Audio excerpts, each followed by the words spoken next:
ఎవరికైతే పిల్లలు పుట్టడం లేదు, అస్సలకే సంతానం కలగడం లేదో, వాళ్ళు ఇక్కడున్న బేడి హనుమంతుల వారిని దర్శనం చేసుకొని, స్వామివారికి ఒక ముడుపు కట్టి, అలాగనే 5 పండ్లని స్వామివారికి సమర్పిస్తారండి. ఆ 5 పండ్లని సంవత్సరం వరకి మనము తినకూడదు అండి. సంవత్సరం లోపు మనకి సంతానం కలుగుతుందంట ఈ దేవాలయం ప్రత్యేకత. ఈ దేవాలయానికి 800 సంవత్సరాల చరిత్ర ఉంది.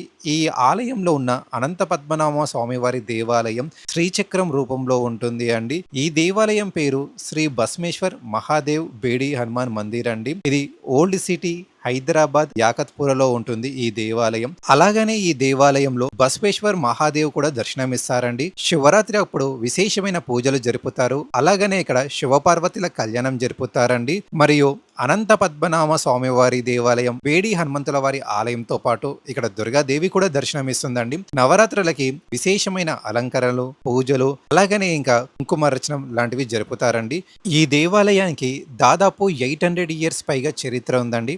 ఎవరికైతే పాత టెంపుల్స్ ఇష్టం ఉంటాయో తప్పకుండా విజిట్ చేయండి. హైదరాబాద్, సికింద్రాబాద్లో ఉన్నవారు తప్పకుండా విచ్చేయాలని చెప్పేసి కోరుతున్నాను. అలాగనే ఈ దేవాలయానికి సంబంధించిన ఫుల్ వీడియో మన యూట్యూబ్ ఛానల్లో ఉంది. తప్పకుండా చూడండి. మన ఛానల్ని సబ్స్క్రైబ్ చేయండి. ఒక లైక్, కామెంట్ చేయండి. హరహర మహాదేవ శంభో శంకర. శ్రీమాత్రే నమః.